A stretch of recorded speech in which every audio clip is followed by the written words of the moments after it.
Yes, bana, karibu sana kwenye mchongo ambao unahusiana na michezo kwa asilimia kubwa. Tuko hapa kujadili michezo na michezo ya ndani Tanzania.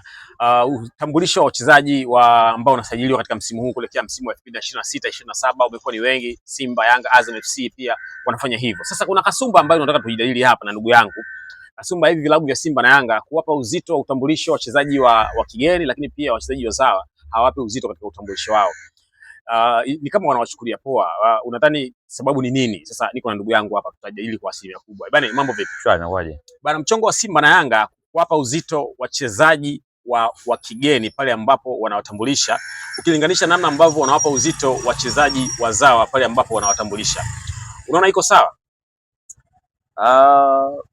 Iko sawa kwa upande fulani, naweza kuona iko sawa, lakini kwa upande mwingine naona haiko sawa. Nikizungumzia kwa upande wa kwa wachezaji wa kibongo, unajua mchezaji anayetoka ndani mara nyingi sana unakuta mwingine hana jina kubwa tofauti na mchezaji ambaye anayetoka nje. Unakuta mchezaji wa Tanzania anakuja kuitafuta jina akiwa kwenye timu kubwa hizi kama ni Simba au Yanga.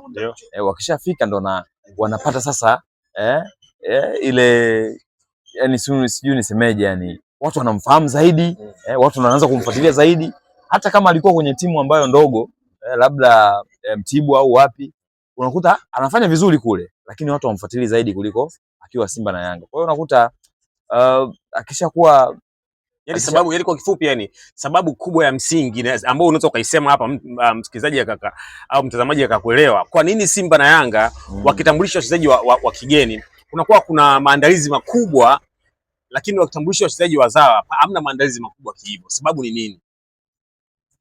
Ila mimi kwa upande wangu naona mbona kama wa Simba sasa hivi wanajitahidi kufanya promo kwa wachezaji kwa mfano Simba wamemsajili mchezaji anaitwa wazawa. Mchezaji miongoni mwa wachezaji ambao Simba wamewatambulisha wazawa, kuna mchezaji anaitwa nani huyo, amesajiliwa juzi kati hapa, Kevin Nation. Yes. Kevin Nation Simba amemtambulisha. Yes. Simba hawajatambulisha mchezaji mmoja wa kimataifa, wamemtambulisha Kevin Nation. Sasa ukiangalia namna ambavyo Kevin Nation ametambulishwa, unaona kuna uzito fulani amepewa yule mchezaji. Kama wataanza kutambulishwa wachezaji wa kigeni, kwa mfano mchezaji ambaye anaitwa Jabari kutoka South Africa, yes. Raia wa Nigeria, yes. Simba wamemsajili. Ikitokea wamemtambulisha, unadhani atalingana utambulisho wake na Kevin Nation? Inategemeana. Kwa upande wetu sisi wana Simba, sisi kila mchezaji anayekuja pale ni mkubwa, kwa sababu Simba ni timu kubwa. Hamna mchezaji mdogo ambaye anachukuliwa na Simba. Lakini tumekuwa tukiona utambulisho unakuwa tofauti. Umeona Ahmed Ally akizungumzia wachezaji wa ndani na wa kigeni.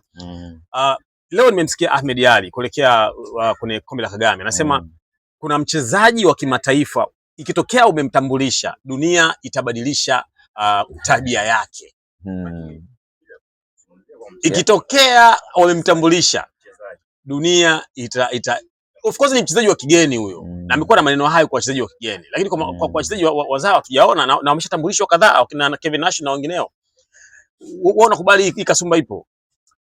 Hiyo kasumba mimi naona inatokea kwa sababu unajua watu wengi wanaamini kilichokuwa nje labda ni bora sana kuliko cha ndani, kwa sababu hata kwenye familia zetu sisi unaweza ukakuta mtu anaweza kumthamini sana mwanamke labda wa nje, nyumbani kwake akamuona kama ni wa kawaida, lakini yule wa nyumbani kwake ndo anayeproduce vitu vingi na hata kutengeneza maendeleo makubwa. Ila sasa yule wa nje kujaje, aweze akaje yule akawa kama huyu, afananie na huyu wa ndani, aonekane wa kawaida. Kwa hiyo lazima atengenezwe mazingira fulani ya kupambwa. Sasa kwa fakta hiyo unataka kutuambia kwamba wachezaji wa ndani hawana ubora?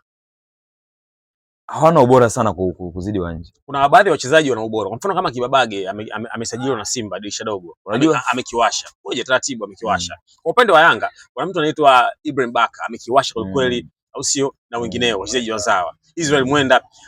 Sasa kwa nini wachezaji hawa ambao kwa mfano kama mtu kama Faisal Salum akisajiliwa na Simba, unadhani utambulisho wake utakuwa kawaida ama vipi? Na ni mchezaji wa ndani, ni mzawa. Kwa sasa hivi wachezaji wetu kidogo ndio wameanza kusogea sasa hivi kuonekana wanaweza hata wakashindana kwenye ubora na wachezaji wageni wa nje, lakini wachezaji wa ndani walikuwa hapo kawaida sana. Hawakuwa na ushindani mkubwa kuamini kwamba wao ni bora zaidi kuliko wa nje. Kwa hiyo wenyewe pia walijidogosha, ila kutokana na sasa hivi wachezaji wa kigeni wanavyozidi kuja ndani, wanavyocheza huku, hata wachezaji wa ndani pia wanapata ile morali kuona kwamba kumbe mimi naweza nikafanya, hata huyu katoka nje, mimi naweza nikafanya hata zaidi yake. Na ndio maana hata wao wenyewe wanachukuliwa kama wa kawaida fulani, ila wanavyotoka wachezaji wa nje kuja wanawapa motivation wale wachezaji wetu wa ndani, ndio wanazidi kusogea. Ndio maana unasikia kila Kibabage, Kibabage zamani hakuwa vile, lakini Kibabage amekuja kubadilika na sasa alikuwa Simba. Mimi sikubaliana na wewe. Simba na Yanga wana tabia mbaya, mimi naweza kusema hivyo, wana kasumba mbaya. Wanatoa big favors au wanatoa utambulisho mkubwa wenye thamani kwa wachezaji ambao wa kigeni, lakini wazawa hawatoi hiyo favor. Ni kweli. Simba kuna baadhi ya wachezaji wa ndani wanatoa ushindani kweli kweli hapa. Angalia Young Africa wamemsajili mtu anaitwa Gamal kutoka Mashujaa. Gamal alikuwa anachezea timu moja huko Zanzibar, Mlandege. Hakuna cha ajabu ambacho kimefanyika katika utambulisho wake. Kevin Nation wa Simba ni vile vile, au sio? Sasa subiri hizi siku zinazokuja Simba na Yanga waanze kutambulisha wachezaji wa kigeni. Utaona hizo, utasikia saa 6 usiku chuma kinashuka. Sio nini? Kuna mambo fulani hivi ambazo wanazifanya kuwapa thamani wale wachezaji na wa ndani wanawadogosha. Nataka kusema kitu kimoja. Simba na Yanga waache tabia ya kuwadogosha wachezaji wazawa. Wanafanya kazi kubwa sana, au sio? Thamani ambao wanaitoa kwa wachezaji wa nje wanatakiwa kuitoa thamani ile ile kwa wachezaji wa ndani, kwa sababu pia wachezaji wa ndani wanafanya vizuri. Simba na Yanga kuna wachezaji wa ndani yani wamewashinda wachezaji wa nje. Kwa mfano kama kwa klabu ya Yanga, mtu kama Ibrahim Baka ameshikilia ile namba mpaka msimu umeisha, hakuna mchezaji alikuja kumtoa pale, au sio? Na kuna baadhi ya wachezaji wa Simba, Yusuf Kagoma ameshikilia ile namba, wakina Kante wako pale na wengineo wameshindwa. Kagoma yuko pale anafanya kazi na inaeleweka. Kwa hiyo kama kuna namna ya kuwapa thamani wachezaji, wapewe wote sawa. Sio leo mnamtambulisha Kevin Nation kawaida tu, anakuja mchezaji mwingine kutoka South Africa, mnampa utambulisho mkubwa, mnatafuta tension kubwa. Hii sio sawa. Sio tuko hapa kujadili hili namna gani ambavyo inapaswa kuwa thamani ambazo wachezaji wanapaswa kupewa, wapewe kwa usawa, ili kutafuta usawa wa wachezaji, sababu wote wanapiga kazi zinazofanana, ingawa kuna utofauti wa quality ya uchezaji, lakini in case wewe kama klabu unapotambulisha mchezaji, mpe thamani na mwingine ambavyo umempa. Yes, mjadala ulikuwa ni huo. Tuje katika pointi ambayo Simba na Yanga namna ambavyo wanavyoandaa matamasha yao ya Simba Day na wiki ya mwananchi.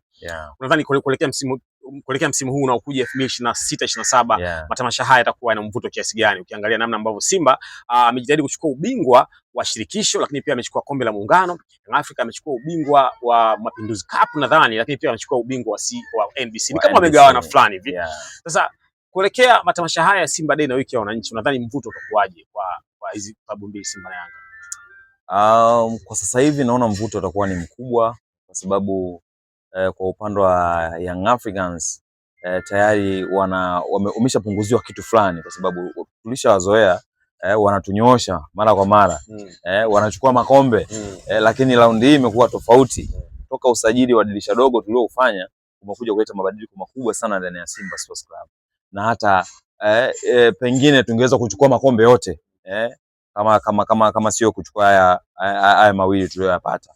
Kwa hiyo Young Africans sasa hivi anaingia kwa uoga kwamba Simba nikimlegezea anaweza akanitoa kabisa kwenye reli na kombe akalichukua. Kwa hiyo Young Africans lazima haje na nguvu kubwa, na Simba Sports Club pale ilipoishia lazima iongeze nguvu kubwa ili izidi kumpiku Yanga na kuchukua makombe back to back kama alivyofanya Young Africans kwa misimu zaidi ya 3-4 hapa sikosei. Kwa hiyo nafikiri ushindani utakuwa ni mkubwa sana kwenye wiki ya mwananchi na hata wiki ya Simba kwenye utambulisho, na hata dabi itakayofanyika Agosti. Nafikiri ratiba imeshatangazwa. Nafikiri ushindani utakuwa ni mkubwa sana, kwa sababu wote wamejipanga na wote wanataka wa compete, waonyeshe kwamba mimi sasa hivi niko bora kuliko kipindi kilichopita.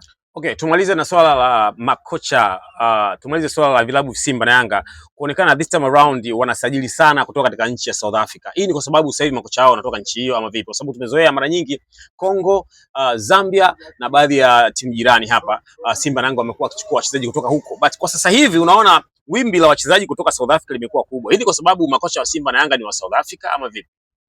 Ni kwa upande fulani pia naweza nikasema hivyo, kwa sababu South Africa pia wamekuwa wakizalisha makocha bora tofauti na nchi nyingine. Tunaona makocha wengi wanatoka South Africa wanaenda kufundisha nchi zingine za Morocco wapi, nchi za magharibi huko.